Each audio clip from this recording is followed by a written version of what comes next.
ఓం నమో వెంకటేశాయ. వెంకటాద్రి సంస్థానం బ్రహ్మాండే నాస్తికించిన వెంకటేశ సమోదేవో న భూతో న భవిష్యతి. కలియుగాన్ని కలికాలాన్ని శాసిస్తున్నవి రెండే రెండు. ఒకటి మనీ, రెండవది షీ అంటే మనిషి, డబ్బు మరియు స్త్రీ ఈ ప్రపంచాన్ని శాసిస్తూ ఉన్నాయి. ఈరోజు మనం కలియుగంలో ఉన్నటువంటి స్త్రీకి సంబంధించిన కొన్ని విషయాలను గురించి తెలుసుకునే ప్రయత్నం చేద్దాం. అందుకనే పక్కన షీని పెట్టుకుని మాట్లాడుతూ ఉన్నా. సో మనకు జనరల్గా 3 కేటగిరీలో అమ్మాయిలు ఉంటారు. పద్మిని జాతి, హస్తిని జాతి, చిత్తిని జాతి అనేటువంటి స్త్రీల గురించి మనం మాట్లాడతాం. పద్మిని జాతి అంటే మామూలుగా హీరోయిన్ సంబంధించిన మెటీరియల్ అని చెప్పొచ్చు మనం. అంటే వాళ్ళు ఎవరైతే వితౌట్ మేకప్ అందంగా ఉంటారో వాళ్ళను మనం పద్మిని జాతి స్త్రీలు అంటాము. అలాగే హస్తిని జాతి స్త్రీలు అంటే కొద్దిగా టచ్అప్ చేస్తే, మేకప్ చేస్తే అందంగా కనిపించే వాళ్ళని అంటాం. ఈ 2 విభాగాలకు సంబంధించిన మాత్రమే మనం ఇప్పుడు మాట్లాడుకుంటున్నాం. కారణం ఏంటంటే ఇంద్రుడు ఇచ్చిన శాపాన్ని బేస్ చేసుకొని ఎవరైతే అందగత్తెలు ఉంటారో కలియుగంలో వాళ్లకు ప్రత్యేకించి వైవాహిక జీవితానికి సంబంధించిన సమస్యలు ఏర్పడతాయని ఇంద్రుడు ఇచ్చినటువంటి ఒక శాపము. అలాగే రాహుకేతులకు ఇచ్చినటువంటి వరం ఏమిటంటే ఎక్కడైతే అందం ఉంటుందో, ఎక్కడైతే డబ్బు ఉంటుందో, ఈ అందం ద్వారా లేదా డబ్బు ద్వారా వాళ్ళు సమాజంలో పొందబోయేటువంటి ఏవైతే బెనిఫిట్స్ ఉంటాయో వాటన్నింటినీ హరించమని చెప్పి రాహుకేతులకు ఇంద్రుడు ఇచ్చినటువంటి ఒక వరం. సో ఈ వరాన్ని బేస్ చేసుకొని కలియుగంలో చాలామంది అమ్మాయిలు కొన్ని సమస్యల బాట పడతా ఉన్నారు. వాటి గురించి ఈరోజు మనం డిస్కస్ చేసే ప్రయత్నం చేద్దాం. ముందుగా అమ్మ, ఇది డబ్బు. సో జనరల్గా బేసిక్గా మగవాళ్ళ పరిస్థితి వేరు, ఆడవాళ్ళ పరిస్థితి వేరు. ఆడవాళ్ళు డబ్బు సంపాదించాలి అంటే గుర్తుంచుకోండి, ఫస్ట్ ప్రయారిటీస్ తండ్రి. ఒక బాగా డబ్బు ఉన్నటువంటి వ్యక్తికి కూతురుగా పుట్టడం. రెండవ ఆప్షన్ డబ్బు ఉన్నటువంటి వ్యక్తికి భార్యగా వెళ్ళడం. ఈ 2 ముఖ్యమైనటువంటి ఉంటాయి. సో అందుకనే ఒక సామెత ఉంది, రాజు కావాలంటే రాజ్యాలను గెలవాలి, బట్ రాణి కావాలంటే రాజును గెలిస్తే చాలు. కానీ ఇక్కడ ఈ 2 లేవనుకుందాం. సపోజ్ అంటే తండ్రి ఒక డబ్బు ఉన్నటువంటి తండ్రికి కూతురుగా పుట్టలేదు, అలాగే డబ్బు ఉన్నటువంటి భర్తకి భార్యగా వెళ్ళలేదు. మరి అలాంటప్పుడు ఏం చేయాలి అంటే నువ్వే స్వంత ఎంపైర్ను నియమించుకోవాలి. నువ్వు స్వంత ఒక సామ్రాజ్యాన్ని స్థాపించుకోవాలి. అప్పుడే నీ జీవితంలో ఆ కింగ్డమ్ అనేటువంటిది, కింగ్డమ్ ఆర్ క్వీండమ్ ఏదైనా సరే, కానీ స్వతహాగా మీకు డబ్బున్న భర్త దొరకకపోయినా, డబ్బున్న తండ్రికి కూతురుగా పుట్టకపోయినా మీరు స్వతహాగా డబ్బు సంపాదించుకోగలిగితే దాన్నే స్వయంకృతం అంటాం మనం. సో ఈ డబ్బు సంపాదించుకోవడానికి అర్హతలు ఎవరికి ఉన్నాయి? హస్తిని జాతి స్త్రీకి, పద్మిని జాతి స్త్రీకి ఉన్నాయి. ఇవాళ సోషల్ మీడియాలో ఒక సోషల్ మీడియా ఇన్ఫ్లుయెన్సర్గా అట్లీస్ట్ ఒక 1 మిలియన్ ఉన్నటువంటి ఫాలోవర్స్ ఉన్న అమ్మాయిలు ఇంట్లో కూర్చొని నెలకు 10 లక్షల రూపాయలు సంపాదిస్తున్నారు. సో ఆ 10 లక్షలను మీరు జాగ్రత్తగా ఖర్చు చేస్తే 4-5 సంవత్సరాల్లో మీరు కోటీశ్వర్ల రూపం ఎత్తేటువంటి అవకాశం ఉంటుంది. సో ఇలాంటి పరిస్థితిని మనం ఎవరైతే తెలివిగా ముందుకు వెళ్ళి ఒక హీరోయిన్ అవ్వచ్చు, ఒక ఎంటర్ప్రెన్యూర్ అవ్వచ్చు, ఒక పొలిటీషియన్ అవ్వచ్చు, ఎవరైనా సరే గుర్తుంచుకోవాల్సింది మీ అల్టిమేట్ గోల్ డబ్బు. మీ డబ్బు, మీరు స్వతహాగా మీకు డబ్బు లేదంటే మీరు డబ్బు సంపాదించడం కోసం మీ టార్గెట్ను మీరు ఖచ్చితంగా రీచ్ అవ్వాలి. మీరు డబ్బు సంపాదించాలి, కోట్లలో సంపాదించాలి. సో మీకున్నటువంటి కోరికలను తీర్చుకోవాలి అంటే కసిగా సంపాదించాలి. సమాజము ప్రతి వ్యక్తిని, డబ్బున్న వాళ్లను ఎప్పుడు కూడా రాళ్ళేయడానికే ప్రయత్నం చేస్తుంది. అద్దాల మహల్లో ఉండే ఆ అద్దాల మీదనే రాళ్ళు పడతా ఉంటాయి. సో ఆ రాళ్లకు మీరు భయపడాల్సినటువంటి పరిస్థితి లేదు. అసలు సమాజం గురించి పట్టించుకోవాల్సినటువంటి పరిస్థితి లేదు. కారణం, భారతదేశంలో ఒక పోర్నో స్టార్ అయినటువంటి సన్నీ లియోను ఎంత పేరు తెచ్చుకుందో మీకు తెలుసు. ప్రపంచంలో కొన్ని వేల పోర్న్ వీడియోస్ చేసినటువంటి ఒక అమ్మాయి మన దగ్గర ఒక హీరోయిన్, ఒక మంచి ఆర్టిస్ట్. అంటే మీరు చేసే వృత్తికి, మీ ప్రవృత్తికి, మీ మానసికమైనటువంటి విషయానికి సంబంధం లేదు. సన్నీ లియోను ఒక 6 పిల్లల్ని దత్తత తీసుకొని తను వాళ్ళను పోషిస్తూ ఉంది. సో అది వృత్తి మాత్రమే. అంటే ఉదాహరణ దీనికి ఎగ్జాంపుల్ చెప్తా. ఒక అయ్యప్ప మాల వేసినటువంటి ఒక హీరో షూటింగ్లోకి వచ్చి జీన్స్ ప్యాంటు, టీషర్ట్ వేసి షూటింగ్ అయిపోగానే మళ్ళీ అయ్యప్ప మాల వేసుకొని తన పని తను చేసుకుంటాడు. సో ఇక్కడ కూడా అంతే. ఇక్కడ నువ్వు ఎలా సంపాదించావన్నది ముఖ్యం కాదు. ఎందుకంటే నువ్వు సంపాదించావా లేదా, సమాజంలో నీ క్రెడిబిలిటీ ఏంటి అనేది పక్కన పెడదాం. ఎందుకంటే ఇవాళ ఒక హీరోయిన్ స్విమ్మింగ్ సూట్ వేసుకుంది, 5 లక్షలు ఎక్కువ తీసుకుంది అంటే సమాజంలో ఎవడో పిచ్చిముండా కొడుకు ఒక 4 మాటలు మాట్లాడతాడేమో, కానీ రోడ్డుపైకి వెళ్తే వాడే ఫస్ట్ సెల్ఫీ దిగుతాడు. సో ఇక్కడ నేను చెప్పదలుచుకున్న పాయింట్ ఏంటంటే నీకు ఉన్నటువంటి అందాన్ని వాడుకొని నువ్వు డబ్బు సంపాదించడం అనేటువంటిది తప్పు కానే కాదు. భగవంతుడు నీకు ఇచ్చిందే డబ్బు సంపాదిస్తేందుకు. ఒక హీరోయిన్గా ఒక కెమెరాలో నువ్వు కనిపిస్తున్నావు అందంగా అంటే భగవంతుడు నీకు ఏదో రీజన్లో అందం ఇచ్చాడు. ఆ అందాన్ని నువ్వు ముందు పెట్టి డబ్బు సంపాదిస్తున్నావు అంటే తప్పేం లేదే. ఒక యాడ్లో కూడా ఒక అమ్మాయిని వాడుకుంటారు. అంతెందుకు ఇవాళ రేపు ఒక ఎంక్వైరీ ఆఫీస్లో కూడా ఒక అమ్మాయిని పెడతారు. సో కలియుగంలో ఎప్పుడైతే అమ్మాయికి ప్రాధాన్యత పెరిగిందో దాన్నే మనం మనిషి అని మాట్లాడతాను నేను, మనీ అండ్ షీ. సో ఖచ్చితంగా మిమ్మల్ని మీరు ముందుకు తీసుకెళ్ళి, మీ అందాన్ని మీరు ముందుకు తీసుకెళ్ళి మీరు డబ్బు సంపాదించడానికి, దాన్నే మనం కింద ఏం మాట్లాడుకుంటున్నామంటే పాశ్చాత్యమా లేదా సాంప్రదాయమా, ఈ రెండు తీసుకున్నాం. సో ఏ అమ్మాయి అయినా స్విమ్మింగ్ పూల్కు చీర కట్టుకొని వెళ్ళదు, రైట్?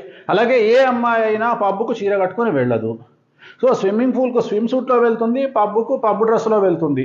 అంతేగాని ఆ అమ్మాయిలకు మనం చెప్పే స్థాయి మనకు లేదు. ఎందుకంటే వాళ్ళ డ్రెస్ సెన్స్ వాళ్ళకు తెలుసు. వాళ్ళు దీపావళికి ఎలా రెడీ అవ్వాలి, దసరాకి ఎలా రెడీ అవ్వాలి, ఫంక్షన్కి ఎలా రెడీ అవ్వాలి, ఒక సీమంతానికి ఎలా రెడీ అవ్వాలి, ప్రతిదీ వాళ్ళకు తెలుసు. కాబట్టి మనము రెండు కలయికల సంయోగంగా ఉండాలి. ఇటు పాశ్చాత్య ధోరణిలో అవుట్ఫిట్స్ వేసుకుంటూ మిడ్డీస్ వరకు వెళ్ళినా తప్పులేదు. అలాగే అట్ ది సేమ్ టైం అటు చీర లేదా ఓని మీరు సాంప్రదాయబద్ధంగా ఉన్న సిచ్యువేషన్ బట్టి ఉండండి, సిచ్యువేషన్ బట్టి సంపాదించండి. సో ముందుకు వెళ్ళండి. ఇంతవరకు ఓకే. ఇది డబ్బు సంపాదించడంలో ప్రథమ లక్షణం. సో సమాజానికి వ్యతిరేకంగా, సమాజాన్ని పట్టించుకోకుండా డబ్బు సంపాదించడం. ఇంకా చాలా వరకు జనాలు నాశనం అయ్యేది ఎక్కడ అమ్మాయిలంటే ప్రేమ. ఈ ప్రేమ అనే దగ్గర సర్వనాశనం అయిపోతున్నారు అమ్మాయిలు. ఏం చేస్తారంటే ఫస్ట్ ఒక విధవను మంచి వెతికి ఒక విధవను చూసుకుంటారు. అది గుర్తుంచుకోవాలి. విధవను చూసుకుంటారు, ఆ విధవను పెళ్లి చేసుకుంటారు, లేదా విధవను ప్రేమిస్తారు. ఆ విధవ వాడు కరెక్ట్గా టార్గెట్ ఈ అమ్మాయి సంపాదించే డబ్బును దృష్టిలో పెట్టుకొని వస్తాడు వాడు. వీళ్ళు ఏం చేస్తారు, వాడు చూపించే ప్రేమని ఎత్తిలో చేతులు పెట్టి మసాజ్ చేయడమో, లేకపోతే ఒక అన్నంలో ఆవకాయ ముద్దపప్పు కలిపి సాంబారు కలిపి తినిపించడమో, ఇలాంటి వాడికి పడిపోతారు. పడిపోయిన తర్వాత అంటే ఇక్కడ ఏమవుతుంది, ఇంట్లో తల్లిదండ్రులు ఈ అమ్మాయిని సరిగా పట్టించుకోకపోవడం, తల్లి తండ్రికి ఉన్నటువంటి వ్యక్తిగతమైన సమస్యల వల్ల వాళ్ళ లొల్లిలో వాళ్ళు ఉండిపోవడం, కరెక్ట్గా ఇదే టైంలో ఈ అమ్మాయిని ట్రాప్ చేయడము. వీడు ఏం చేస్తాడంటే వీడి అమ్మాయి డబ్బుల కోసం వచ్చిన విషయం ఈ అమ్మాయికి అర్థం కాదు. ఫస్ట్ ఈ అమ్మాయి కష్టపడి యాంకరింగ్ చేసో, హీరోయిన్ చేసో, ఎంటర్ప్రెన్యూర్ ఏదో రకంగా పాపం నానా కష్టాలు పడి అమ్మాయి డబ్బు సంపాదించుకొని ఒక కారు కొనుక్కొని, ఒక ఫ్లాట్ కొనుక్కొని, ఏదో ఇంత కష్టపడి ఏదో మొత్తం మీద సర్వైవ్ అవుతూ ఉంటుంది. ఈ టైంలో వాడు ఎంటర్ అయ్యి లైఫ్లోకి వాడు ఫస్ట్ రాగానే ఈ అమ్మాయికి ఏం చేస్తాడో 10 లక్షలు పెట్టి ఇన్స్టాల్మెంట్లో ఒక కారు ఇప్పిస్తాడు. ఆ అమ్మాయి దగ్గర కారు ఉండగా ఈ అమ్మాయి ఏమనుకుంటుంది, వీడు నా గురించి ఇన్ని ఇప్పిస్తున్నాడు కదా అని ఈ అమ్మాయి సంపాదించిన కోట్లు వాడికి సమర్పించుకుంటుంది. ఈ అమ్మాయి రోడ్డు మీదకి వచ్చిందని తెలిసిన తర్వాత వాడు నమస్కారం పెట్టి చల్లగా జారుకుంటాడు. ఇదే కదమ్మా జరిగేది. సో అప్పుడు ఈ అమ్మాయికి జ్ఞానోదయం అవుతుంది, అబ్బా నేను మోసపోయినా అని. తర్వాత వచ్చే మంచి వాళ్ళందరినీ రిజెక్ట్ చేస్తూ ఉంటుంది. సో ఫస్ట్ వచ్చిన దరిద్రుడిని బేర్ చేసుకొని తర్వాత వచ్చేటువంటి మంచి వాళ్ళందరినీ రిజెక్ట్ చేస్తూ ఉంటుంది. సో అందుకని ప్రేమ వ్యవహారం ఏమవసరం ఉంది, అసలు ప్రేమతో పని ఏముంది? నేను అనేది ఏంటంటే మీ దగ్గరికి వచ్చేవాడు there is no real love, there is only calculated love. ఈ అమ్మాయి ఏం సంపాదిస్తూ ఉంది, ఈ అమ్మాయిని నేను ప్రేమిస్తే నాకు బెనిఫిట్ ఏముంది, ఈ అమ్మాయి నా క్రెడిట్ కార్డు బిల్లులు కడుతుందా, ఈ అమ్మాయి నాకు డబ్బులు ఎంత ఇస్తుంది, ఈ అమ్మాయి దగ్గర నుండి నేను సంవత్సరంలో ఎంత సంపాదిస్తా, ఇవే ఆలోచనలతో మగవాడు చాలా వరకు, నేను మాట్లాడేది 90% ఎక్కువగా నేను మాట్లాడేది, మళ్ళీ అండర్లైన్ చేసి చెప్తున్నా, నేను మాట్లాడేది పద్మిని జాతి స్త్రీ, అస్థిని జాతి, అంటే ఎవరైతే అందగత్యాలు ఉంటారో, ఎవరైతే ఫోటోజెనిక్ ఫేస్ ఉంటుందో వాళ్ళ గురించి మాట్లాడతా ఉన్నాను నేను. ఇంకొక జాతి ఉంది, అది చిత్తిని జాతి. వాళ్ళకి ఏంటంటే చాలా మంచి భర్తలు దొరుకుతారు, వాళ్ళ ఫ్యామిలీ బాగుంటుంది, జీవితాంతం వాడు కాళ్లకు అడుగులకు మడుగుదొస్తూ ఆ భార్యను చూసుకుంటాడు, అది వేరే లెక్క. నేను మాట్లాడేది ఈ 2 సెక్టార్ల గురించే మాట్లాడుతున్నా. సో వీళ్ళు ప్రేమ పేరుతో జీవితాన్ని నాశనం చేసుకొని సర్వనాశనం అయిపోయి సగం జీవితం మొత్తం పోయిన తర్వాత అప్పుడు వీళ్ళకి రియలైజేషన్ వస్తుంది. ఇక్కడ ప్రాధాన్యత ఏమిటంటే ఆడవాళ్లకు ఏజ్ అయిపోయిన తర్వాత, అందం పోయిన తర్వాత ఆడవాళ్ళకి ఇంపార్టెన్స్ ఉండదు. అందుకని మీరు ఏం అచీవ్ చేసినా సమాజంలో, ఈ ప్రపంచంలో మీరు ఏం అచీవ్ చేసినా, డబ్బు సంపాదించాలంటే మీ అందం ఉన్నప్పుడు, మీ వయసు ఉన్నప్పుడే మీరు సమాజంలో మీకు రెస్పెక్ట్, దాన్ని బేస్ చేసుకొని మీరు సంపాదిస్తారు. సో అది అయిపోయిన తర్వాత మిమ్మల్ని ఎవరు పట్టించుకుంటారు? అందుకని డబ్బుకు ప్రాధాన్యత ఇవ్వండి. అలాగే ప్రేమ అనేటువంటి దాన్ని దూరం పెట్టండి. కలియుగంలో ఒరిజినల్ ప్రేమ దొరకదు. నిజంగానే మీకు ప్రేమ కావాలనుకుంటే పెళ్లి చేసుకున్న తర్వాత భర్తను ప్రేమించండి, నష్టమేం లేదు. మీ దగ్గర కావాల్సినంత డబ్బు ఉంటుంది కాబట్టి ఎలాంటి వాడైనా మీకు మణిగి ఉండే అవకాశం ఉంటుంది. ఎందుకు అంటే డబ్బున్న చోట ఆటోమేటిక్గా ఓర్పు అనేది ఉంటుంది. సో మిమ్మల్ని చేసుకున్నవాడు, భర్త అనేవాడు మీ డబ్బును చూసి, మీ యొక్క లగ్జరీ లైఫ్ను చూసి వాడే కాంప్రమైజ్ అయ్యి మీ దగ్గర ఉంటాడు కదా. సో వాడిని ప్రేమించండి. అనవసరంగా ప్రేమ పేరుతో మీరు సంపాదించిన కోట్ల రూపాయలు నష్టపోకండి. సో ఇది రెండవది, అన్నిటికంటే ముఖ్యమైనటువంటిది ప్రకృతిపరమైనటువంటి విషయాలు. దీంట్లో వచ్చేది ఏంటంటే నెలసరి.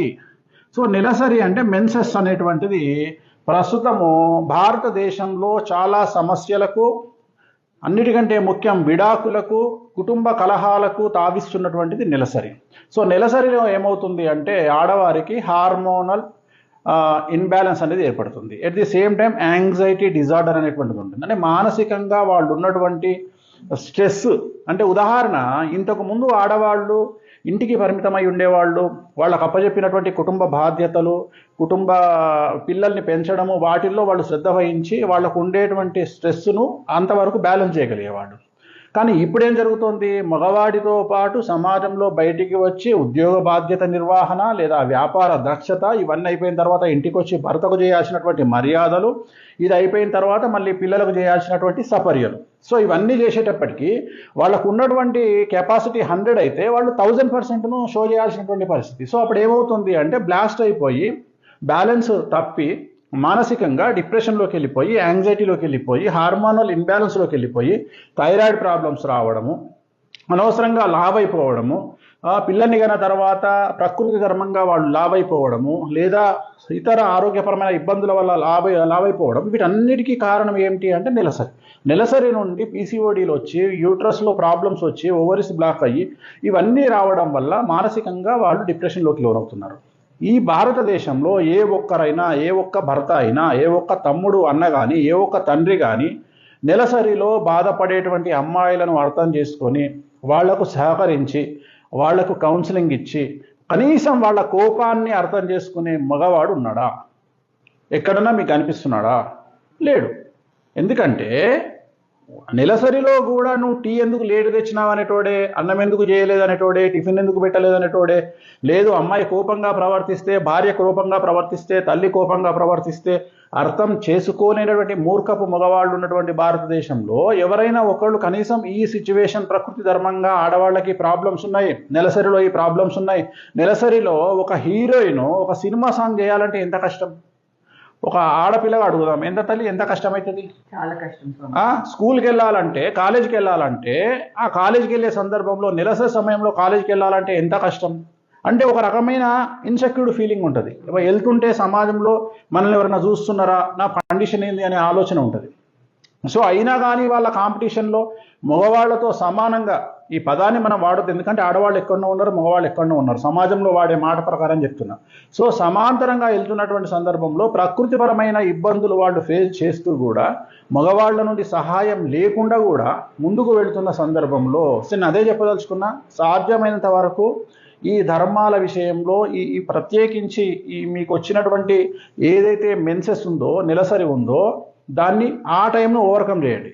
మీకు మేజర్ ప్రాబ్లం, ఆడవాళ్ళకు వచ్చే మేజర్ ప్రాబ్లం, ఆ 4 రోజులు మీరు బ్యాలెన్స్ చెయ్యకపోవడం వల్ల దాని ఎఫెక్ట్ తర్వాత వచ్చే 2-3 నెలల మీద పడుతుంది. సో దయచేసి నేను చెప్పేది ఏంటంటే అది చాలా చిన్న విషయం, దానికి అంత ఇంపార్టెన్స్ ఇవ్వకండి. ఇంకొక ముఖ్యమైన విషయం చెప్తున్నాం, ప్రాణం పోయినా సరే నెలసరిని ఆపడానికి ఎటువంటి మందులు వాడకండి. వాడు ఎవడైనా సరే, మీకు పెళ్ళి అంటాడా, తద్దిరం అంటాడా, ఇంకేదంటాడా, ఎట్టి పరిస్థితి దర్శనాలు అంటాడా, దేనికైనా సరే దయచేసి నెలసరిని ఆపడానికి వాడే మందు బిళ్ళలను, మెడిసిన్స్ని వాడకండి. దానివల్లనే ఆడవాళ్ళ జీవితం సర్వనాశనం అవుతుంది. దానివల్ల మీకు పీసీఓడీలు రావడము, యూట్రస్ దెబ్బతినడము, సంతానంలో సమస్యలు రావడము, ఇన్ని రకాల కష్టాలు ఏర్పడతా ఉన్నాయి. సో దయచేసి అర్థం చేసుకోండి. మీకు పెళ్లిళ్ళ కోసమైనా సరే, బంధువుల కోసమైనా సరే, చాలామంది చెప్తుంటారు, మేనమామ కొడుకు పెళ్ళి ఉంది, మేనత్త బిడ్డ పెళ్ళి ఉంది, నువ్వు కావాలంటే నీకు డేట్ ఉంది కాబట్టి టాబ్లెట్లు వేసుకొని, వాళ్ళదేం పోయింది వాళ్ళు చెప్తారు. అవసరం లేదు, వాళ్ళు మీ ఇష్టం, వాళ్ళు తీసుకెళ్తా అంటే తీసుకెళ్ళమనండి, లేదు అవాయిడ్ చేసి ఎక్కడికైనా వెళ్ళండి, కానీ ఎట్లాంటి టాబ్లెట్లు వేసుకోవద్దు, దానివల్ల చాలా సమస్యలు వస్తాయి. సో ఓవరాల్గా ఇప్పుడు మనం మాట్లాడుకున్నటువంటి వీటన్నిటికీ మీకు ఎందుకు సమస్యలు వస్తాయి అంటే, ప్రత్యేకించి గుర్తుంచుకోవాల్సింది, మీ జాతకంలో శుక్రుడు, కుజుడు, గురువు 6, 8, 12, 7. At the same time anxiety disorder, నెలసరి సమయంలో సమస్యలకు చంద్రుడు, కుజుడు, గురువు 6, 8, 12, 7. సో ఈ పొజిషన్లో కనుక మీ జాతకంలో ఈ గ్రహాలు ఉంటే, మీ జాతకంలో ఈ గ్రహాల ఇక్కడ ఈ ప్లేస్లో ఉంటే మీరు సమస్యల బారిన పడే అవకాశం ఉంటుంది. అన్నిటికంటే ముఖ్యము ఈ జనరేషన్లో మగవాడి చేతిలో ప్రేమ పేరుతో మోసపోయేటువంటి అవకాశం ఉన్నటువంటి అమ్మాయిలకు కారణం ఏమిటి అంటే ప్రత్యేకించి శుక్రుడు మరియు కుజుడు వీళ్ళిద్దరూ గనక 6వ ప్లేసులో 12వ ప్లేసులో 7వ ప్లేసులో గనక ఉన్నట్లయితే మీరు ప్రేమ పేరుతో కానీ లేదా పెళ్లి పేరుతో కానీ మోసపోయేటువంటి అవకాశాలు ఉంటాయి. కాబట్టి ఇటు సామాజికమైనటువంటి జాగ్రత్తలు తీసుకుంటూ ఇటు జ్యోతిష్యపరమైన అంశాల పట్ల జాగ్రత్త వహిస్తూ మీరు వీటికి సంబంధించినటువంటి రెమెడీస్ చేసుకొని సమాజంలో డబ్బే ప్రాధాన్యతగా ముందుకు వెళ్తారని ఆశిస్తూ ఓం నమో వెంకటేశాయ.